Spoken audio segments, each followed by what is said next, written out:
ప్రభాస్ గారి టాపిక్ వచ్చింది కాబట్టి ఒక చిన్న ఇన్సిడెంట్ చెప్తాను. ఫస్ట్ షాట్ ఇద్దరి మధ్య ఫస్ట్ షాట్ పెట్టంగానే మీరు ఏదో యాక్ట్ చేశారు. అవును. అలా ఎలా చేస్తారు సిగ్గు లేకుండా అడిగారంటే అదేంటంటే మీరు సినిమాలో చూస్తే ఇప్పుడు తెలుస్తుంది. ఫస్ట్ డేనే ఫస్ట్ షాట్ సుభాష్ థియేటర్, ఇప్పుడు ఉషా మయూర్ అని పేరు మార్చారు, మన ముషిరాబాద్ దగ్గర ఉంటుంది. ఆ థియేటర్లో షాట్ 200 మంది జూనియర్ ఆర్టిస్టులు ఉన్నారు. బ్లాక్ టికెట్స్ కోసం నేను, ప్రభాస్ అన్న, మిగతా వాళ్ళు సినిమాలో వెళ్ళాలి ఈశ్వర్లో. సో అక్కడ ఏంటంటే నాకు అంతకుముందు ఆ సీన్ చెప్పలేదు. డైరెక్ట్గా స్పాట్లో జయంత్ గారు పిలిచి, ఈ షాట్లో ఏంటంటమ్మా నువ్వు ప్యాంట్ తీసి లోపల నీ బాక్సర్ షార్ట్స్ ఉంది కదా అందులో డబ్బులు ఉంటాయి, ఆ డబ్బులు తీసి టికెట్ తీసుకోవాలన్నారు. ఓకే అన్న, నాకు సిగ్గా పాడా మనకు అప్పుడు, ఇప్పుడంటే కొంచెం షై ఫీలింగ్ అని. అప్పుడు ఓకే సార్ అన్నాను. ప్రభాస్ అన్న చూస్తూ ఉన్నారు.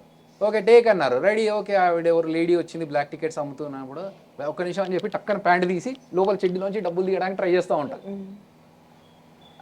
వచ్చిన తర్వాత ఈ లోపల వేరే వాళ్ళు టికెట్ తీసుకుని వెళ్ళిపోతారు. అయిపోయిన తర్వాత నీకు సిగ్గు అనిపించలేదా ఇంతమంది ముందు అలా ఇలా తీసేవన్నా? సిగ్గా అసలు ఏముంది ఇందులో సిగ్గుపడడానికి? అంటే అసలు కాన్షియస్ లేదు, చుట్టూ జనాలు ఉన్నారు, కెమెరా ఉంది, ఏం పట్టించుకోలేదు. ఫస్ట్ టైం యాక్టింగ్ అవకాశం రావాలని చూస్తున్న వాళ్ళకి ఒక అవకాశం వచ్చింది, ఇంకా అంతే. ఆయనకి డైలాగ్ చెప్పడానికే సిగ్గు. ఆయన సిగ్గుపడతారు బాగా సిగ్గరి. సో అప్పుడు ఓకే, ఇంకా ఇప్పుడు కొంచెం ఎక్కువ సిగ్గు, కానీ అప్పుడు ఇంకా కొంచెం ఇంకా ఎక్కువైందా? ఇప్పుడు ఎక్కువైంది. అప్పుడు ఏంటంటే మేము షూటింగ్ లేకుంటే బ్రేక్ ఉంటే మేము అలా పక్కకి వెళ్ళిపోయి, అక్కడ అరుగులు ఉండేవి ధూల్పేటలో, అరుగుల మీద కూర్చునే వాళ్ళం సరదాగా. మేము కూర్చొని మేము మా ఆటలు మేము ఆడుకుంటూ ఫుల్ ఫన్. అసలు ఎక్కడ ఇంత సిగ్గుపడేవాళ్ళు కాదు. ఇప్పుడు వస్తూ వస్తూ ఇంకా సిగ్గుపడుతుంది. అంటే 22 సంవత్సరాల క్రితం జర్నీ అది. కట్ చేస్తే మన బాహుబలి 2లో ఆయనతో పాటు కలిసి అసిస్టెంట్ డైరెక్టర్గా సినిమా కట్ చేశారు. అంటే ప్రభాస్ అంటే మనిషిలో ఎలాంటి మార్పు రాదు, ఒక కింగ్ ఎలా ఉండాలో ఎలా బతకాలో అలాగే బతుకుతుంటాడని చెప్పి అందరూ ఆయన గురించి నెగిటివ్గా చెప్పిన ఒక్క పర్సన్. సో మీరేం గమనించారు ప్రభాస్ గారిలో? ఏమన్నా మార్పు వచ్చిందా లేకుంటే అలాగే ఉన్నారా? చెప్పాక సిగ్గు ఎక్కువైంది. ఇంకా అప్పుడున్నట్లే లైక్ ఒక చైల్డ్, ఒక చిన్న అబ్బాయి మనస్తత్వం ఎలా ఉంటుంది అంటే ఏ కల్మషం లేకుండా వాడికి హామ్ చేయాలి, నేను ఏదో ఇలా చూపించుకోవాలి, అలాంటివి ఎప్పుడు లేదు. సరదాగా ఉండి అక్కడ ఉన్న స్టాఫ్ అందరితో కామెడీ చేసుకుంటూ. ఒక చిన్న ఇన్సిడెంట్ చెప్తా. ఆయన అంత పెద్ద హీరోలతో ఎక్కువ మందితో చేసింది లేదు, కానీ మామూలుగా ఆయన స్టేచర్కి ఒక క్యారవాన్లో దిగకుండా షార్ట్ ఉన్నప్పుడు మాత్రమే బయటకు వచ్చి చేసుకోవాల్సిన స్టేజ్లో ఉన్న పర్సన్ సరదాగా వచ్చి అక్కడ కూర్చొని అందులో వాళ్ళ టీం మెంబర్స్ వేసే జోకులకి నవ్వుతూ, చిన్న పిల్లోళ్ళు అయితే ఎలా ఎంజాయ్ చేస్తారో అలా ఎంజాయ్ చేస్తూ, అందులో ఒక అతన్ని కామెడీగా నీళ్ళలో దూసేస్తారు వీళ్ళు ఎవరో. ఆ నీళ్ళలో పడితే ఈయన ఎంత షాక్ అయిపోయాడంటే ఈయన లేచి ఈయన దూకి తీసుకొద్దామన్నంత లేచి నిలబడి రెడీ అయిపోయాడు. ఏమైపోతుందని. ఈ లోపల పక్కన వాళ్ళు ఆపి ఉండండి అని చెప్పి వాళ్ళు దిగి బయటకు లాగారు. బట్ పెద్ద డెప్త్ ఏం లేదు అది, కానీ అంత అంటే తనను నమ్మి తన చుట్టూ ఉండే వాళ్ళని అంత ప్రేమిస్తారు.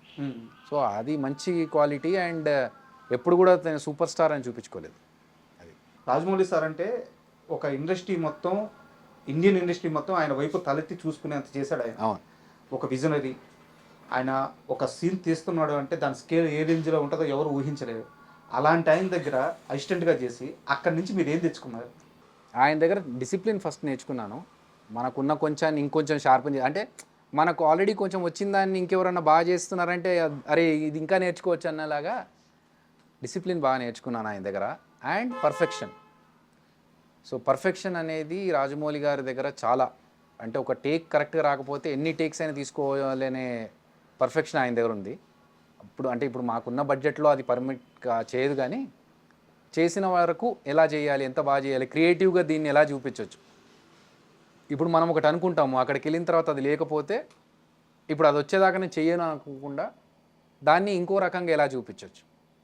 అలా ప్లాన్ బి కావచ్చు, లేకపోతే క్రియేటివ్గా ఇమ్మీడియట్గా దాన్ని మార్చుకొని ఇంకోలాగా చేసుకోవడం, ఇవన్నీ క్రియేటివ్ థింగ్స్.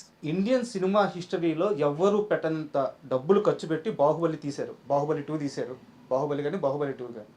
అక్కడ అన్ని కోట్లు ఖర్చు అవుతుంటే అసిస్టెంట్ డైరెక్టర్గా చేసిన నాకు డబ్బులు వద్దు అని చెప్పి మీరు అంటే ఒక యూనివర్సిటీ డబ్బులు మిగిలిస్తే ఏమొచ్చింది?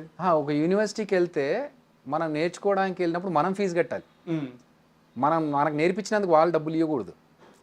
సో నేనేంటంటే నేను నేర్చుకోవడానికి వెళ్ళా అక్కడ. నేనేదో పని చేసి వాళ్ళకి పని చేసి పెట్టి వాళ్ళ పని తగ్గించడం కాదు.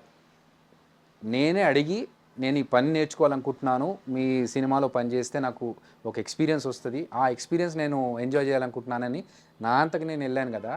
సో అలాంటప్పుడు నేను డబ్బులు తీసుకోవడం కరెక్ట్ అనిపించలేదు. చెక్ కూడా రాసేస్తే వద్దన్నారంట. అంటే చెప్పా కదా, మనకు నేను నేర్చుకుంటున్నప్పుడు నాకు అది ఆ విద్య నాకు రావాలి అంటే ఆ డబ్బులు తీసుకుంటే నాకు అది కరెక్ట్ కాదు. ఇప్పుడు